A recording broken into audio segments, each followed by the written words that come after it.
E a ideia hoje dessa palestra é inserir um pouco a Antártica no sistema climático global, porque muitas vezes a gente tem a ideia que a Antártica é um pouco isolado do nosso cotidiano, do nosso clima.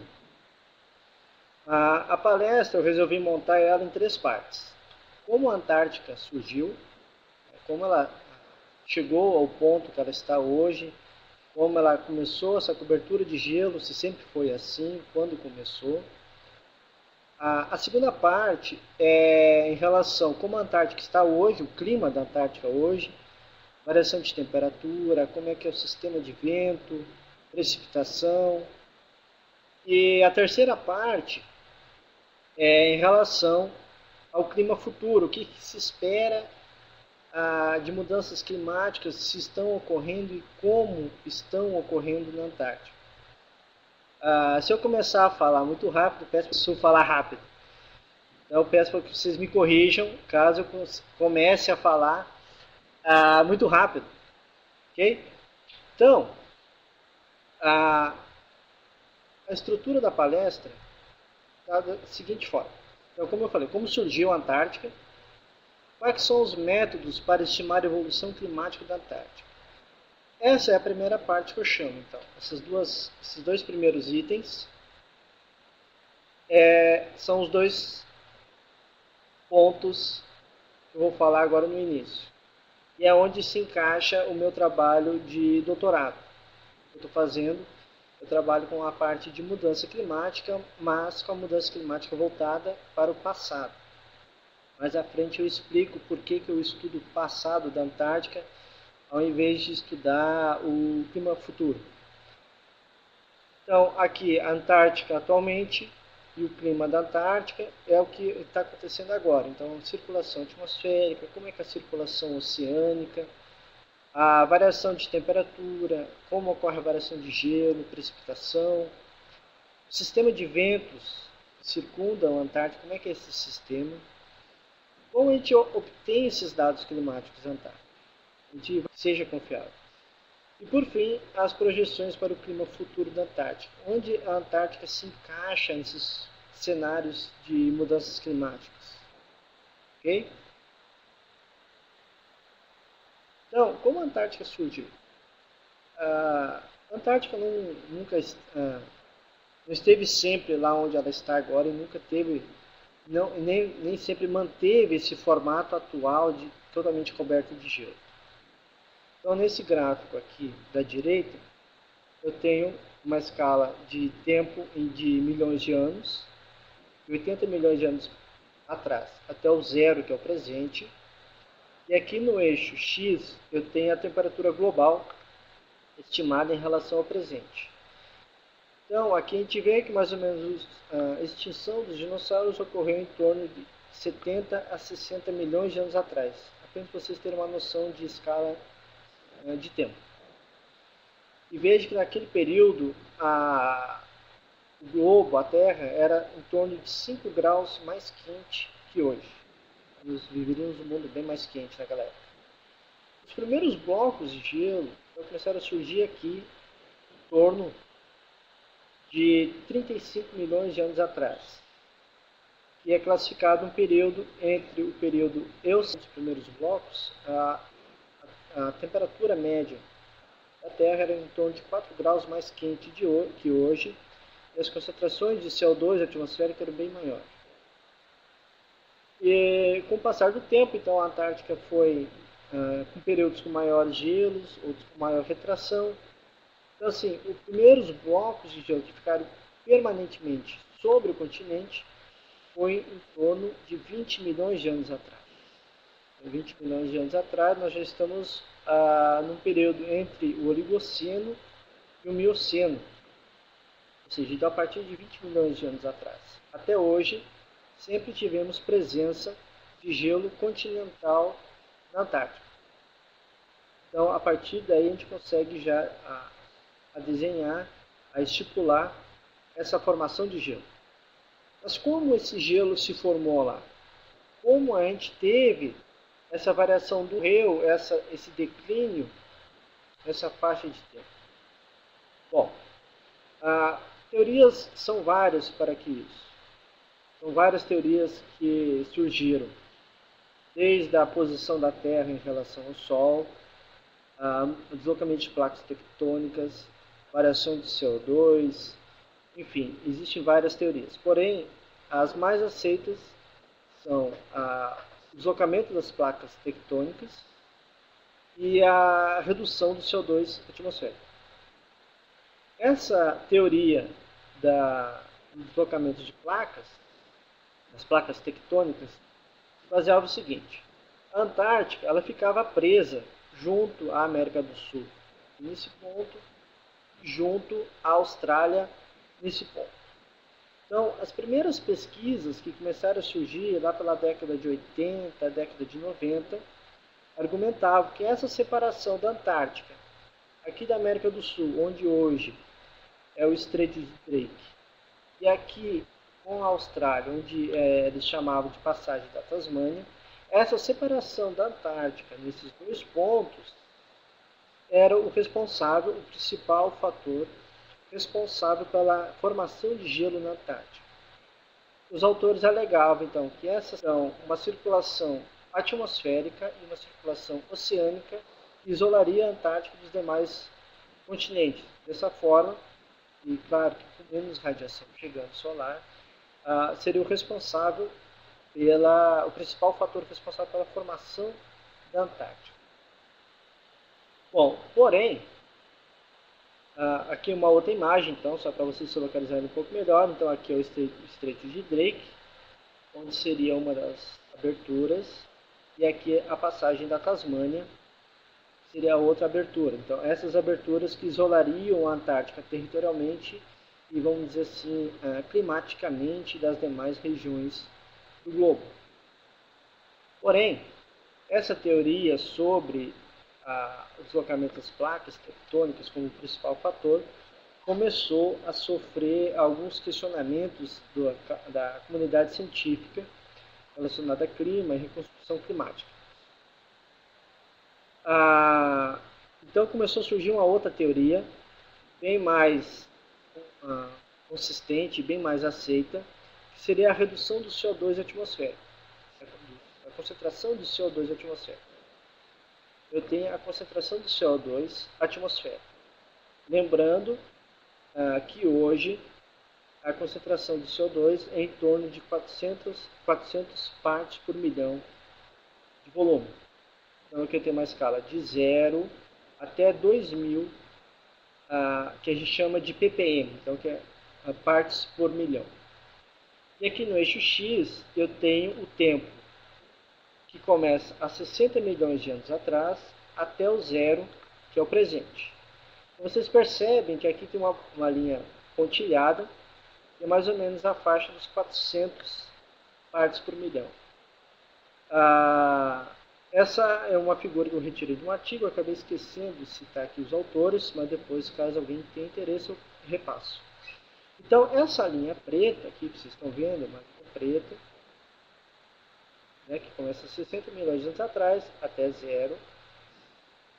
E esses riscos são testemunhos que os pesquisadores, são sítios de dados arqueológicos, os pesquisadores conseguem reconstruir o clima. Então vejam, a Antártica formou mais ou menos aqui em 35 milhões de anos atrás. Vejam a concentração de CO2, a concentração de CO2 nessa faixa de 30. Veja como essa concentração de CO2 começou a cair de lá para cá. Veja, até 10 milhões de anos atrás, até chegar o presente de hoje, que a gente já está em 400 partes por milhão. O principal fator que fez essa concentração de CO2 diminuir foi quando esse período aqui de 60 a 50, ou antes de 60 milhões, as erupções vulcânicas eram muito constantes aqui na Terra. Esse é um dos principais fatores. De lá para cá, as erupções começaram a diminuir, e esse CO2 atmosférico que estava na atmosfera começou a ser absorvido pelos oceanos, fazendo então que a Terra começasse a resfriar o gelo começasse a se formar na Antártica. Então esse é um dos principais fatores, o principal fator que contribuiu para a formação de gelo na Antártica, gelo continental. Tem outra figura interessante, que é a variação de temperatura dos últimos 500 milhões de anos atrás. Então vejam aqui no eixo Y, eu tenho a variação de temperatura em relação à média climatológica atual. Nós, na parte de clima, tratamos uma média da década de 60 até a década de 90. Então vejam, quando a Antártica formou, é mais ou menos aqui em torno de 30 a 35 milhões, a Terra era em torno de 6 graus mais quente que hoje. E veja então que a Terra começou hoje. Eu coloquei um círculo vermelho aqui, só para ressaltar que o meu trabalho de doutorado, eu trabalho com esse período aí, em torno de 1 milhão de anos atrás. Por que a gente trabalha justamente com esse período? Porque é um período muito semelhante ao que se tem hoje e o que se projeta para o futuro. Então, é uma ideia que nós tivemos aqui no grupo de que uma forma de precaver para o futuro é estudando o clima passado da Antártica. Então, depois, quando eu falar um pouquinho a parte de modelos, eu entro um pouquinho mais de detalhes como funciona o trabalho aqui do meu grupo de pesquisa na UFV. Então, a partir da década 2000, do ano 2000 para cá, começou a aparecer muitos artigos explicando então essa teoria de redução do CO2 atmosférico. Eu coloquei alguns aqui que foram os mais importantes, aí na Nature, artigos muito bem conceituados.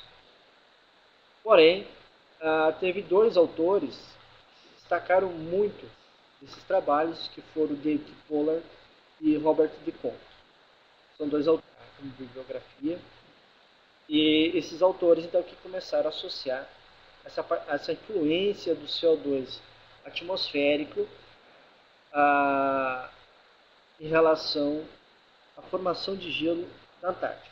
Então, fica muito bem claro. Então, o principal fator, o principal elemento contribuinte para a formação de gelo da Antártica foi a redução do CO2 atmosférico. Então, por isso que existe uma preocupação muito grande para o clima futuro, que esse aumento de CO2 atmosférico possa influenciar a Antártica, dessa vez não formando, mas sim derretendo esse gelo continental. Ok?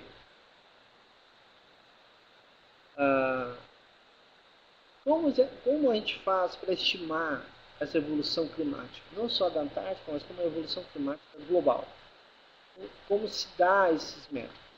Existem diferentes métodos, eu vou citar 3 deles, que são os mais utilizados. Um deles é a parte de sedimentos marinhos, que é a parte mais do pessoal ligada à oceanografia, paleoceanografia, enfim.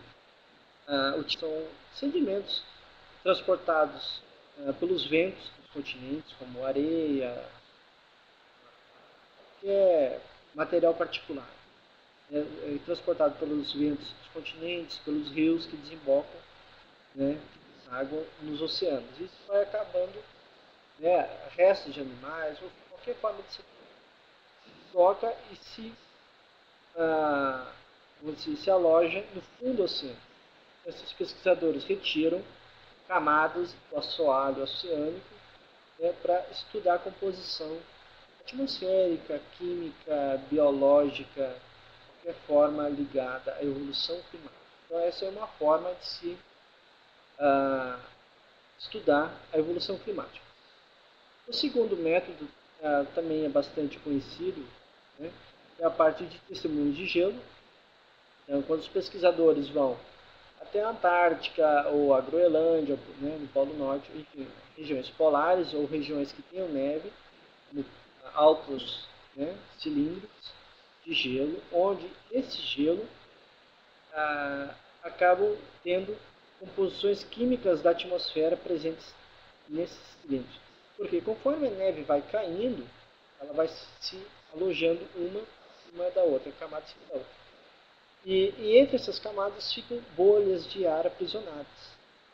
Então, a partir dessas bolhas de ar, a partir da composição dessas bolhas de ar, os pesquisadores fazem estudo da composição atmosférica. Então esse é o segundo método. E o terceiro método é o método que eu trabalho, que é a parte de modelos numéricos. É uma parte ainda que está melhorando bastante, ao contrário das outras duas, que trabalham com dados observados. Nós, da modelagem climática, da modelagem numérica, trabalhamos com simulações, com prováveis cenários.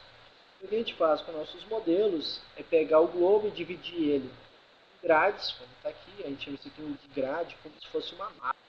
E eu consigo estipular o relevo da Antártica, como é que era a Antártica há 1 milhão de anos atrás. Eu boto o meu modelo a rodar. Então, o meu modelo vai me dar uma ideia de como era esse clima há 1 milhão de anos atrás. E aí a gente tem duas formas de estimar se o modelo é bom ou não. Comparando com aqueles dados observados anteriores, de gelo marinho, de testemunho de gelo, desculpa, e de sedimentos marinhos, ou eu pego o meu modelo e boto a rodar ele o clima hoje, atual. Se eu conseguir rodar esse modelo e ele conseguir apresentar os resultados satisfatórios do clima global de hoje, quer dizer que eu posso trabalhar ele com o clima passado. Okay? Não vou entrar muito em detalhes nessa parte de modelo, porque precisaria de mais tempo para explicar tudo isso. Não é tão simples assim de mostrar e explicar. Quem sabe uma outra oportunidade que a gente usa para previsão do tempo. Okay? Esses são outros modelos com finalidades diferentes do pessoal que trabalha com a previsão do tempo. São modelos específicos de clima, para simulação climática. E são modelos que a gente usa ou para o clima passado, como no meu caso, ou para clima futuro, por exemplo, que é o que o IPCC usa. Okay? Então, seguindo, então antes de seguir a palestra, eu gostaria de saber se alguém tem alguma dúvida nessa parte de reconstrução climática. Eu não sei o que a professora Silvia acha, a gente deixa tudo para o final e eu vou seguindo aqui. Então fica a critério de vocês, caso alguém tenha dúvida. Oi, Douglas.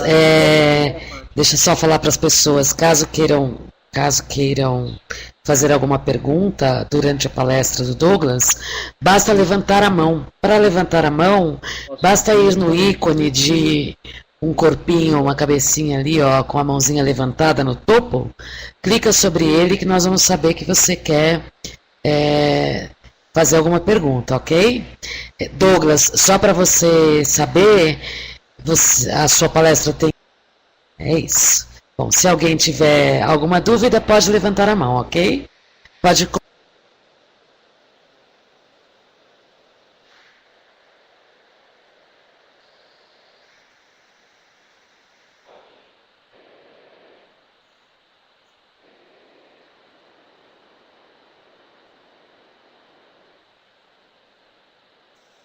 Obrigado, professor.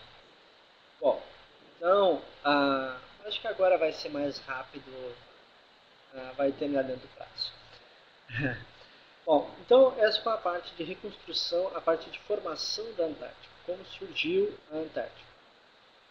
Mas como é a Antártica atualmente? Então? Não sei se todos têm uma noção de tamanho, de proporção da Antártica. Então, eu trouxe alguns dados que eu peguei do site do professor Jefferson Simões, que todos conhecem, um glaciologista brasileiro que trabalha na Universidade Federal do Rio Grande do Sul.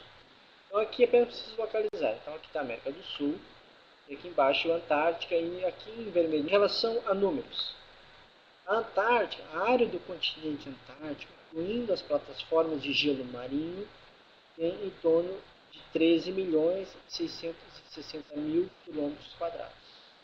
Então, assim, essas plataformas de gelo, que então fica em torno de 12 milhões de quilômetros quadrados. Então, apenas para vocês terem uma ideia, a área territorial do Brasil é em torno de 8 milhões e 500 mil quilômetros quadrados. Ou seja, a Antártica, em extensão territorial, corresponde a um Brasil e meio, coberto de neve, gelo. Okay? Só para vocês terem uma ideia. E aqui também, em relação à América do Sul, a América do Sul tem 17 milhões e 600 mil quilômetros quadrados. Ou seja, então a Antártica, aqui como nessa figura mostra, eu peguei do site do professor Jefferson, eu coloquei o mapa do Brasil sobreposto ao mapa da Antártica. Vejam, então, como sobra partes da Antártica aqui. Ó. Quer dizer, é um Brasil em meio coberto de neve, gelo, e em algumas regiões esse gelo chega até quase 4 quilômetros de altitude, de altura. Quando eu falo em plataformas de gelo lá em cima, são plataformas que tem aqui, que é o Mar de Weddell, e outra plataforma aqui, que é o Mar de Ross. Em relação às distâncias, então aqui, da Estação Antártica Comandante Ferraz, a brasileira, aqui, né, que fica nessa região da península, até o Polo Sul geográfico, que é o extremo sul do Brasil, lá no meu estado, Rio Grande do Sul, é 3.100 quilômetros também. Então, ou seja, apesar da figura aqui não parecer, essa figura de cima, a Estação Comandante Ferraz, a Estação Brasileira, está praticamente a metade do caminho entre o extremo sul do Brasil e a latitude de 90 graus sul. Para vocês terem uma ideia, do extremo sul do Brasil, Chuí, até o extremo norte do Brasil, que é Boa Vista, Roraima, tem 4.000 quilômetros. Ou seja, então o Chuí, lá no Rio Grande do Sul, está mais próximo da Estação Comandante Ferraz do que ao extremo norte do Brasil. Ok? Então, a estação Comandante Ferraz até Porto Alegre são 3.600 quilômetros. De Porto Alegre a Roraima são 3.700. Então, também Porto Alegre está mais próximo da Antártica, vamos dizer assim, do que em relação ao extremo norte do Brasil. Okay? Então, esse aqui é apenas para vocês terem uma ideia de proporção de tamanho, de distância da Antártica em relação ao Brasil. Em torno de 3 a 4 mil metros de altura de gelo. Gelo sobre terra, então é gelo continental que a gente chama. Nessa região aqui é a região ocidental da Antártica, ou a parte oeste da Antártica. E aqui em cima é a região da Península Antártica, que é uma cadeia de montanhas que tem aqui, que se desloca aqui da Antártica e até chegar à Estação Brasileira, que fica aqui na pontinha, já quase fora aqui dessa figura. Então, a parte climática, nós trabalhamos com a Antártica nessas três regiões. Bom, então só para vocês localizarem, então essa aqui é a região oriental, que é o setor leste da Antártica, que está aqui nesse quadrado vermelho, como eu falei antes. Então é gelo sobre rocha. Então é gelo continental. Não é como o Ártico, que é gelo sobre água. A Antártica é gelo sobre terra. E aqui nessa região oriental, que é a região onde se concentra a maior quantidade de gelo presente na Antártica. Então aqui está outra região, que é a região oeste da Antártica. Apesar dessa figura aqui, ela está toda coberta de gelo, que é uma imagem de satélite, à esquerda. Aqui a gente tem vamos dizer, uma radiografia da Antártica. A gente vê que não é um conjunto, não é um platô, como aqui na região leste da Antártica, em relação ao clima futuro. Existe uma grande preocupação com essa região, com o aquecimento da temperatura acima da média. E a terceira parte, então, que é a parte da Península Antártica, essa aqui, é uma cadeia de montanhas que se desloca. Então, a Estação Brasileira fica mais ou menos aqui na pontinha da península. Então, são as três regiões da Antártica. Bom, então, para a gente falar um pouquinho do clima, eu vou pedir, por gentileza, alguém para colocar o vídeo 1. Esse vídeo. Okay? Então, eu posso mandar até aqui. Ok, posso sim. Esse é um vídeo, pessoal. Deixa eu tirar o áudio dele. Beleza? Então não me interessa. É um vídeo que trata sobre a circulação atmosférica. Por que eu resolvi trazer esse vídeo de circulação atmosférica e depois vou mostrar um outro vídeo de circulação oceânica? Porque as regiões polares, tanto a Antártica, funcionam como The engine that pontos de drives it all, I resfriamento guess you could say, is the são intense regiões onde heating a by radiação the solar sun that chega com occurs menor only in the intensidade. equator areas, São where the ondas, sun is tantas shining at a circulações very high oceânicas angle quanto of incidence. atmosféricas se And this resfriam. hot air near the equator, being Então less aqui tem dense, vídeo, rises upward. It um vídeo rises que upward and começa it moves toward the poles, and then it gradually sinks at about 30 e vai degrees mostrar north, solar. and you get a band of Então por isso que high nessa rainfall região, and low onde fica a pressure, região because there's amazônica, air tem leaving formação the de equator. nuvens Where the air muito sinks intensas. in these belts Por at quê? around Porque 30 eu degrees tenho north and south, you get grande high radiação pressure, chegando, sinking uma air, grande which quantidade creates de areas umidade of disponível. clear skies and desert Isso faz que climates. esse ar suba, né? Now, Suba, as this forma air circulates and nuvens, tries to flow back toward the que chamam de equator along the anticonvergência surface of the entre Earth, or as some of it heads faz toward que the isso North Pole or toward aumente a the South Pole. temperatura. The Coriolis suba nessa effect, the região. spin of the Earth, Para causes que it esse ar to sobe bend até and turn, and it's going to determinado create nível da two atmosfera big e wind belts desce that prevail on our nas Earth. regiões 2 out of 3. subtropicais. The Então lá eu trade tenho as winds, regiões de alta north, pressão que a gente northeast chama trade winds que é and southeast representada trade por essas winds, and then the letras H, prevailing westerlies. tanto no Now hemisfério these norte winds quanto no curve hemisfério sul. in the way they do because of the Coriolis effect. E The winds curve to the nessas right of regiões their path subtropicais north of se the formam equator. They outras curve to the células left of their de path circulação south of the atmosférica, equator, que and a they gente end chama, up flowing são as to the responsáveis pela from east to distribuição de west calor. or from west Esse to calor que east. está na região Now the other equatorial big factor is what's transportado happening at the das poles. regiões At the poles, the air is cold, and polares, the cold air tanto no wants to hemisfério sink. norte And as that quanto no hemisfério sul. cold polar air E sinks, e it essas heads toward the regiões equator, and it bumps into polares, this air heading então o ar chega toward the pole here and toward the ah, south pole here. And pela it creates parte an area of onde rising camadas air, and mais again, altas da rising air atmosfera, produces ar high quente, precipitation belts at about 60 degrees e north and about 60 degrees esse ar south latitude. quente At the chega poles das regiões polares. themselves, Como the as precipitation is regiões quite polares são mais vento, essa massa de ar que sobre as regiões polares acaba descendo justamente sobre os polos, por isso que dificilmente precipita sobre os polos. Okay? Então, é mais ou menos assim que funciona o sistema de circulação atmosférica. Okay? Então, agora eu vou pedir por gentileza o vídeo 2, que é sobre a circulação oceânica. Vocês vão ver que a circulação oceânica é muito semelhante à circulação atmosférica, onde esses traços vermelhos representam as correntes oceânicas quentes e as linhas azuis representam as correntes oceânicas frias. Percebo que em torno da Antártica, aqui na parte de baixo do vídeo, percebo que nas zonas costeiras oestes de cada continente eu tenho correntes oceânicas frias. Aqui na Austrália, aqui na África vai aparecer também, e na América do Sul também. Isso se dá justamente por causa desse movimento de rotação aqui na Terra. Isso faz que a água se desloque para o outro lado, fazendo que nessas regiões tenha área de ressurgência. São áreas propícias para as zonas de pesca. Então, um detalhe que eu queria chamar é em relação à Antártica, aqui no Polo Sul, que todas as correntes que tem em torno da Antártica são correntes frias. Ok? Então, são os dois vídeos que eu queria mostrar agora, para vocês terem uma ideia de circulação atmosférica e circulação oceânica. Então, a gente pode voltar, por gentileza, à apresentação. Eu quero mostrar o seguinte para vocês aqui. Além daquela circulação oceânica que eu mostrei, tem uma outra circulação muito importante, que é a circulação que a gente chama de circulação termoalina. À direita, ela chega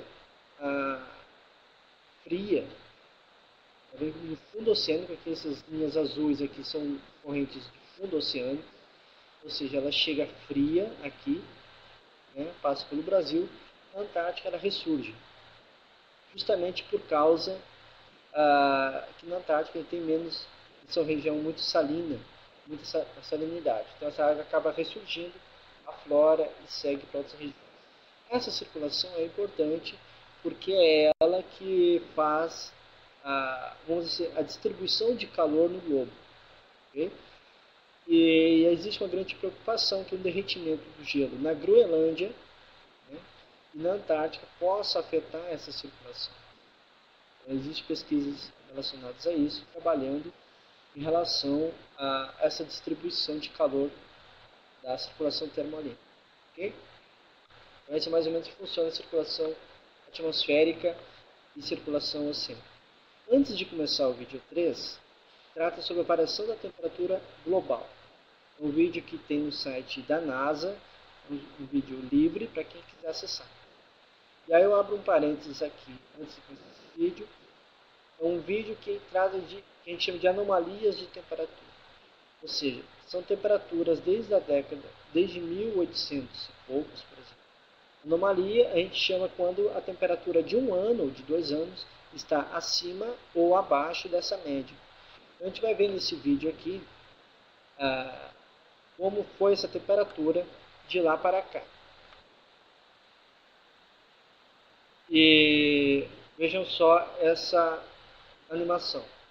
A animação começa em 1884, uma temperatura média global, onde o azul representa temperaturas mais frias e o vermelho temperaturas mais quentes. Vejam como vai aumentando a temperatura conforme vai avançando os anos.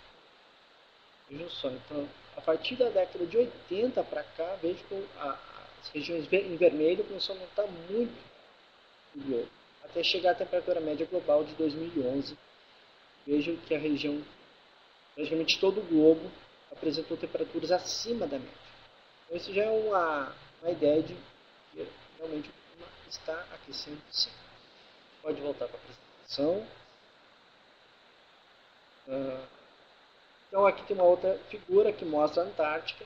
A temperatura de superfície da Antártica de 81 a 2007, isso é uma média. E essa é uma temperatura que a gente estipula também para projeções de clima futuro. Pessoal, como aqui, pessoal, a relação de restrição climática, a parte de projeções climáticas também. Então, esse é um panorama que se espera para o futuro, porque se a gente continuar, né, apareceu essa questão de aquecimento da Antártica, uma parte tão preocupante que foi ter a capa da revista Nature em 2009. Isso é um trabalho foi publicado pelo pesquisador Steg e colaboradores, onde então desde 2009 começou a ter uma atenção muito grande sobre essa parte de pesquisa de aquecimento da Antártica.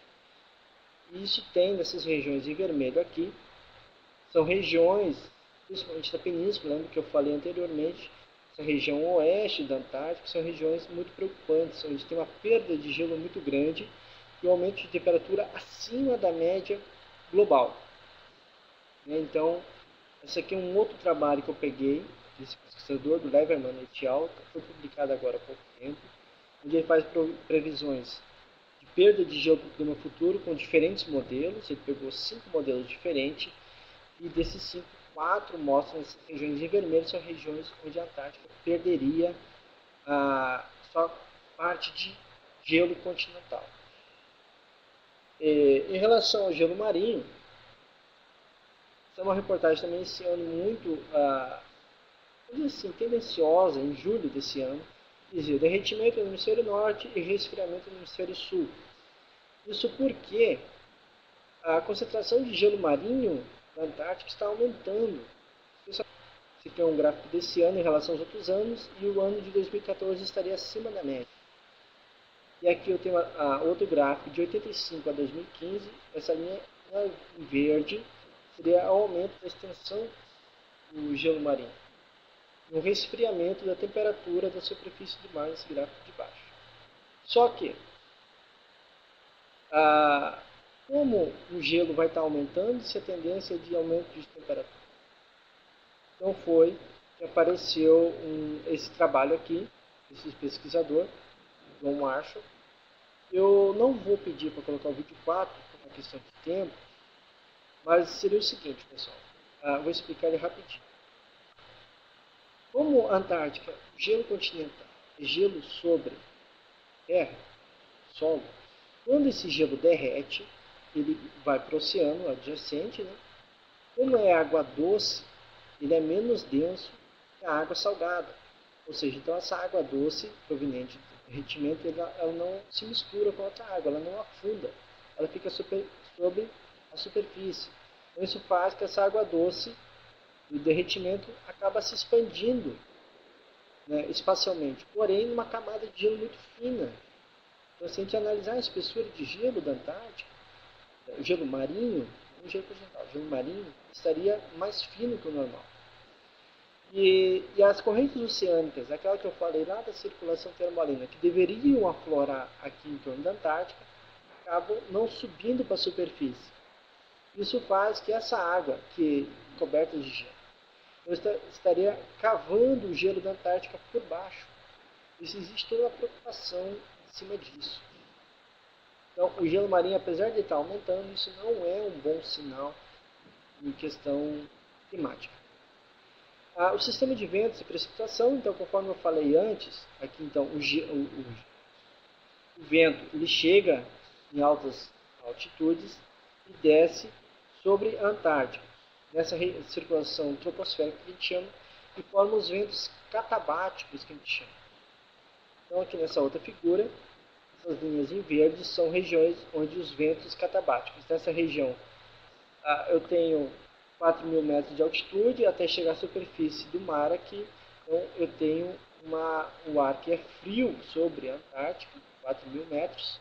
Ele desce pela força da gravidade, obviamente, e porque o ar começa a se esquentar conforme ele sai da região continental da Antártica.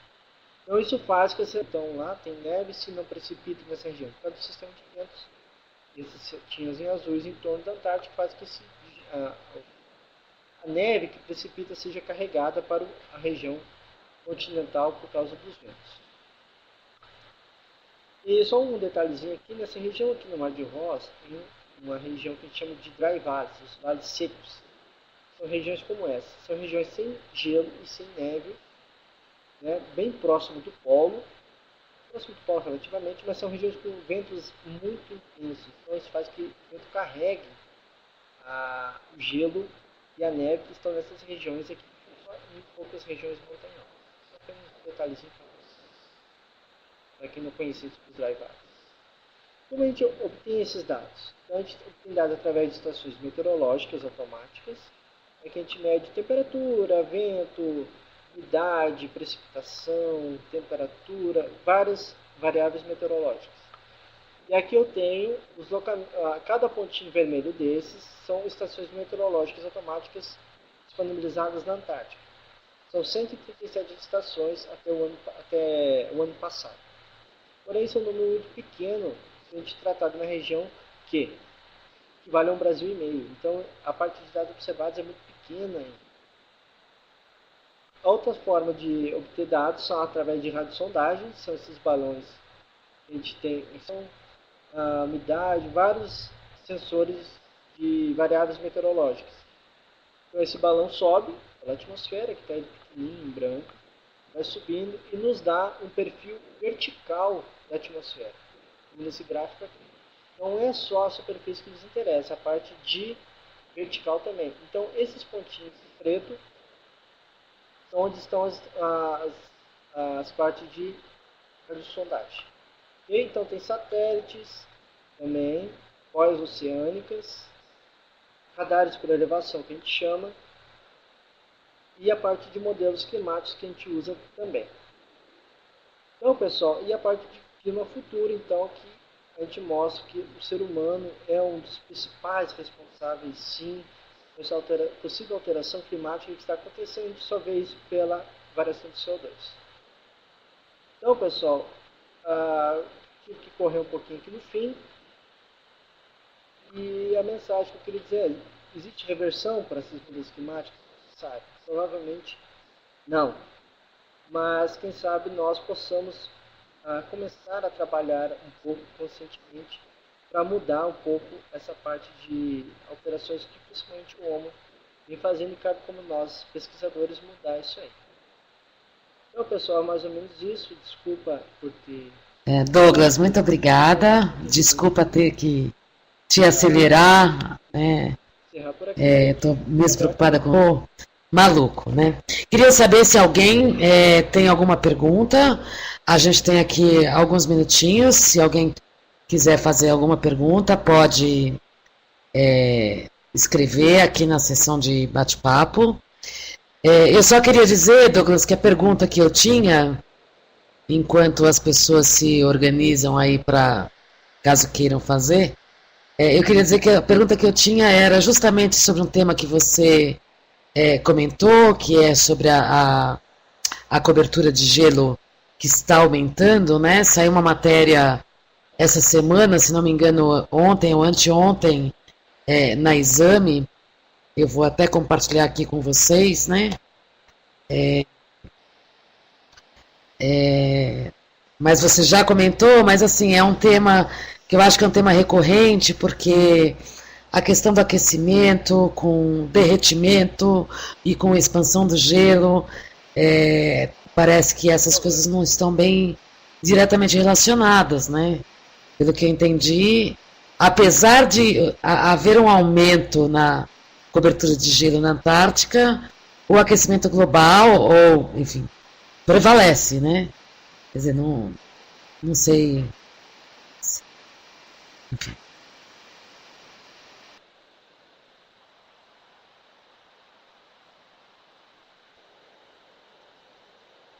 As primeiras reportagens sobre o aumento de gelo marinho, eu fiquei um pouco intrigado, porque, ora, se eu estou num mundo relativamente que está em tendência de aquecimento de temperatura, como o gelo marinho vai estar aumentando? Foi aí que eu comecei a procurar artigos, né, sobre essa parte. Foi então que eu encontrei, esse que eu queria mostrar no vídeo 4. Então, esse gelo, e aproveitando já respondo a Karen também, porque então esse gelo marinho ele está aumentando, mas não quer dizer que seja um sinal bom, quando eu digo sinal bom, que a Terra está resfriando. Não, infelizmente ou felizmente, não se sabe, mas provavelmente, infelizmente, isso pode ter um afeto ou um feedback muito negativo para nós. Esse aumento da extensão de gelo marinho, isso afeta o que a gente chama de albedo da Terra, né?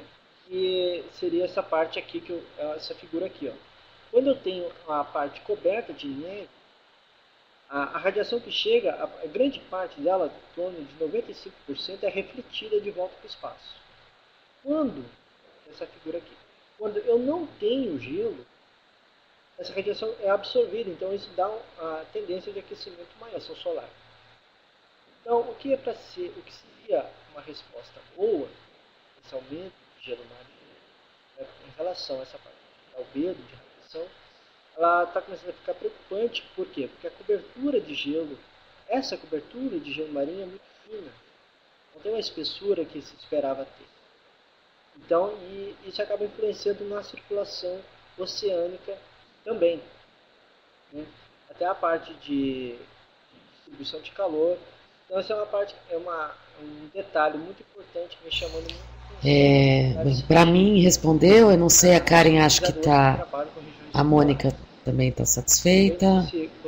Parece que a Karen e o Moacir estão tentando escrever alguma coisa ali. Enquanto. Não sei se mais alguém tem mais alguma pergunta.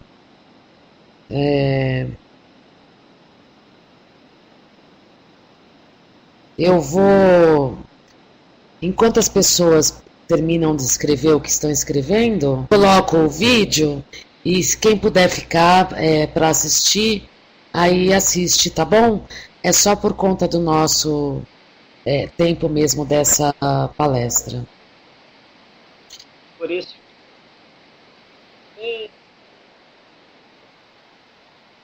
Tá. A Karen tem mais uma pergunta? O vídeo, na verdade, o que interessa é os primeiros minutos dele. Então, de repente, pode até deixar ele rolando aqui. Eu tirei o som. E aí tem a parte ali.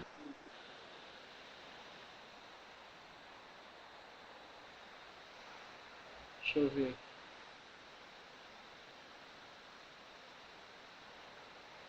Esse feedback mencionado pode ter diferentes horizontais.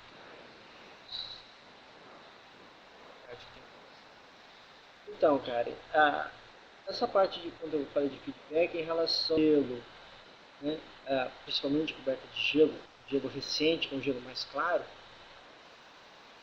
E o albedo é muito alto nessa região. Então, por isso que tanto o Polo Norte quanto o Polo Sul são regiões de resfriamento da Terra que eu costumo, porque o albedo são região.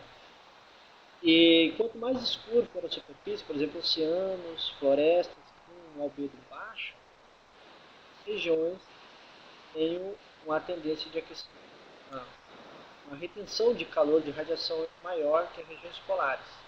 Então, por isso que, quando tu fala aqui em relação a gelo mais horizontal ou menos montanhosos, o fato é a cobertura. Eu vou olhar como se eu estivesse olhando de cima, por exemplo. A cor e vai alterar meu albedo. Tanto no norte.